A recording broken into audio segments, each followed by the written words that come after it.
Сәлем достар, бүгін теріні нәрлендіретін, жұмсартып ылғалдандыратын, қартаюға қарсы маска жасаймыз.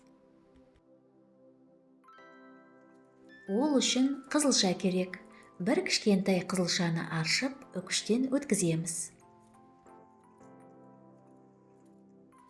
Қызылша әжімдерді кетіреді және теріні серпімді қатты етеді. Қызылша пигментацияны азайтуға да көмектеседі. Достар, менің каналыма жазылыңыздар. Бұл жерден пайдалы рецепттер табатыныңызға сенімдімін. Және жаңа рецепттерді жіберіп алмас үшін қоңырауды қосуды ұмытпаңыздар.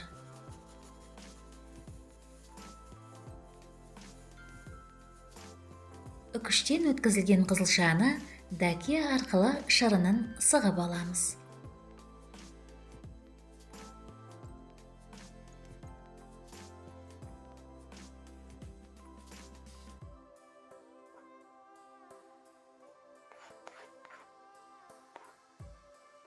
Достар, егер мені қолдағыңыз келсе, каналға жазылыңыз, лайк басыңыз, видео рецепттермен достарыңызбен бөлісіңіз.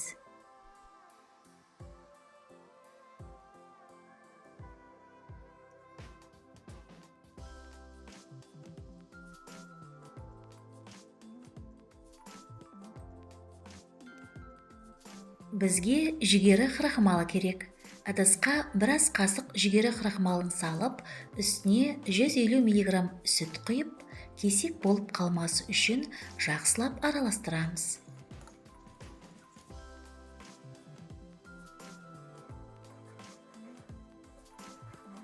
Қоспаны баяу отқа қойып, кремді қою болғанша араластырамыз.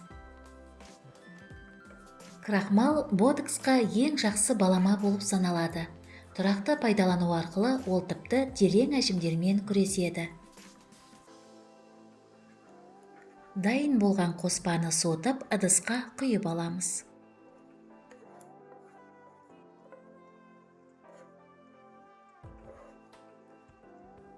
Қызылша әжімдермен күреседі және теріні серпімді қатты етеді. Маска негізіне 3 шай қасық қызылша шырынын қосып, жақсылап араластырамыз.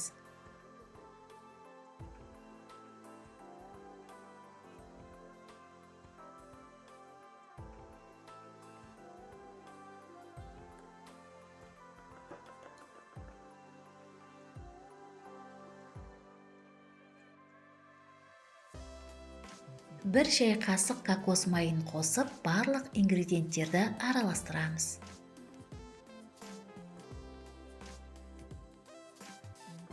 Қызылша теріміз үшін витаминдер мен минералдардың таптырмас көзі, сондықтан оны міндетті түрде қолданамыз.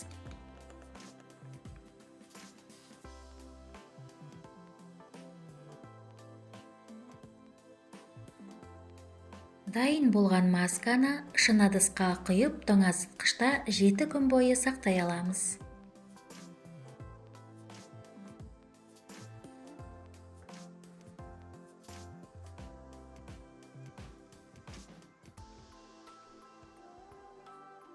Бұл қартаюға қарсы кремді масканы бетіңізге, мойныңызға және декольте терісіне жағып 30 минутқа қалдырамыз.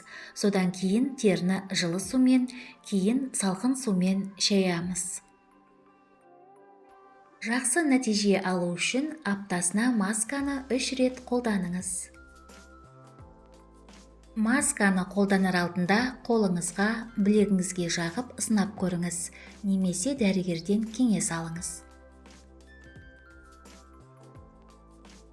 Деніңіз сау болсын, көргеніңізге рахмет, келесі кездескенше.